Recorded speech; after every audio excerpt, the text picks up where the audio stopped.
Welcome to today's Explainer. We're jumping right into a topic that is incredibly complex and, honestly, highly underreported in both the psychiatric and legal worlds: Frotteuristic disorder. This is a subject that really lives in the shadows. It's largely hidden by stigma and the incredibly transient nature of the behavior itself. It is essentially a crime of opportunity that hides in plain sight, weaponizing the everyday public spaces we all share. But to truly understand it and to figure out how to address its massive impact on public safety and mental health, we've got to bring it into the light and look at the facts.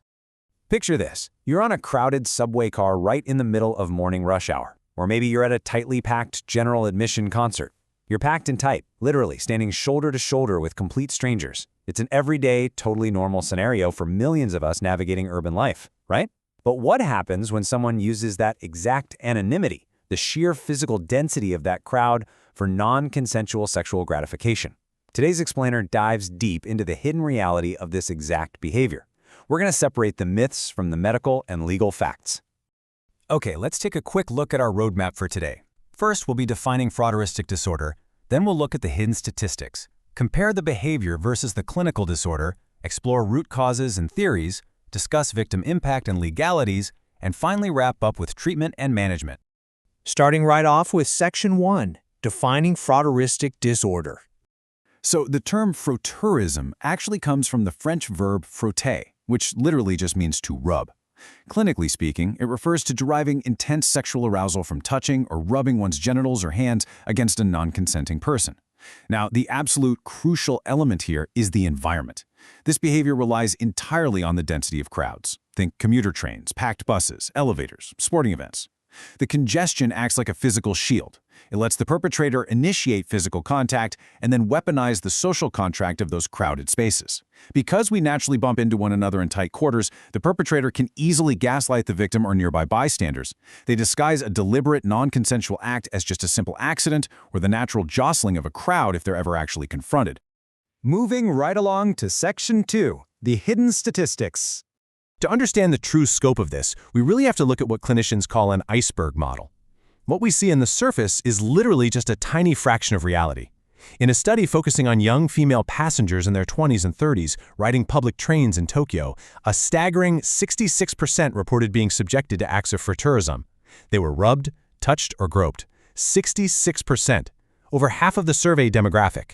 It's a breathtaking number, and it absolutely forces us to shift how we understand this behavior. It is not some rare isolated anomaly. It's a highly pervasive public safety issue in congested urban environments all around the world. But here is where that iceberg dips way below the water. Despite that massive prevalence we just talked about, only 2.6% of these incidents are actually reported to the police. That means 97.4% go entirely unreported. Why is that gap so astronomically huge? Well, much of it comes down to the body's natural response to trauma. Victims often experience psychological shock, a literal freeze response, that prevents them from taking immediate action or reporting it. Combine that with the fact that dense crowds make it incredibly difficult to definitively point out the perpetrator, and that the offenders themselves are experts at just slipping away unnoticed, and victims are left totally without recourse.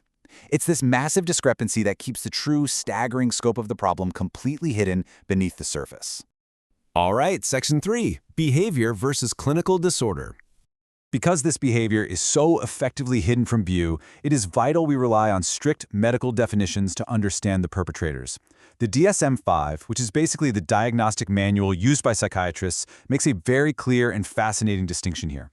A paraphilia is simply defined as an intense, atypical sexual interest, but it crosses a critical threshold and becomes a paraphilic disorder when the individual actually acts on that interest with a non-consenting person, or when those urges cause them clinically significant, severe distress in their own daily life.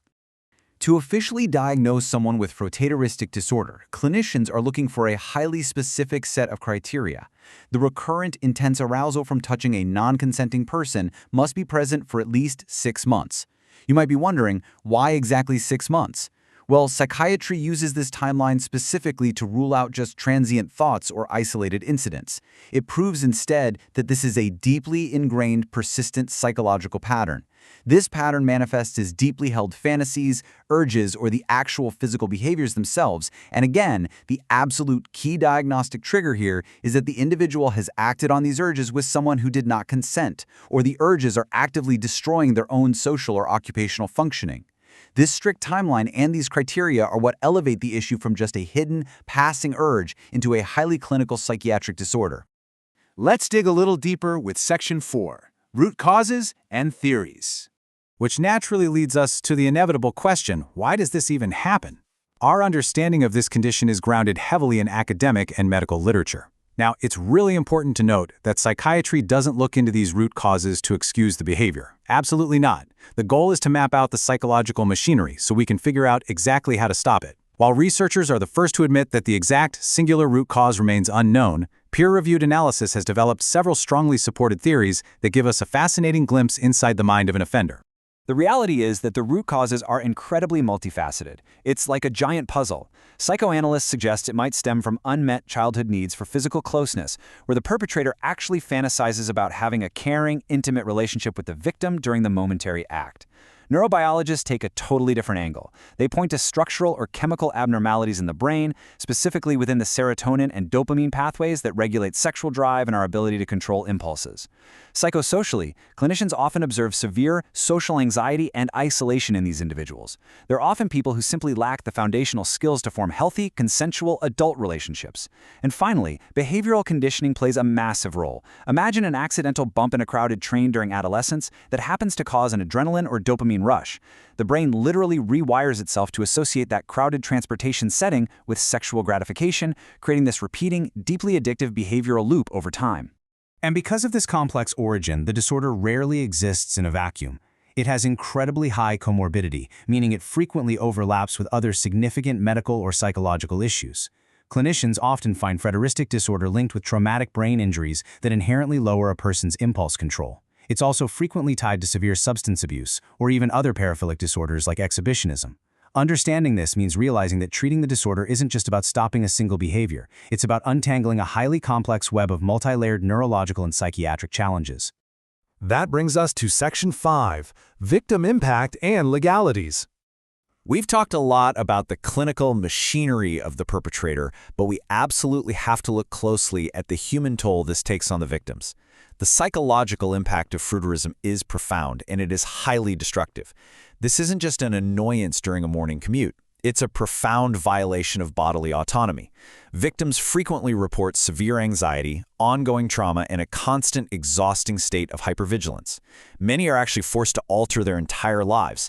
Sometimes they incur significant financial or lifestyle costs, like taking much longer, way more expensive routes to work just to completely avoid a specific subway line. It breeds this deep sense of insecurity and shatters a person's fundamental trust in their surrounding environment. The legal system recognizes this severity too. Frotteurism is not a mere public nuisance. It is a non-consensual contact sexual crime. Plain and simple, it's an assault. But as we discussed earlier, the legal system constantly struggles with these cases because of that accidental bump disguise perpetrators use in crowds. This makes prosecution incredibly difficult, which is terrifying when you actually look at the data. Studies indicate roughly a 35% 5-year recidivism rate among those who are actually caught. That high rate of repeat offense makes it an urgent and dangerous issue for both the criminal justice and medical systems to manage. Finally, let's look at Section 6, Treatment and Management.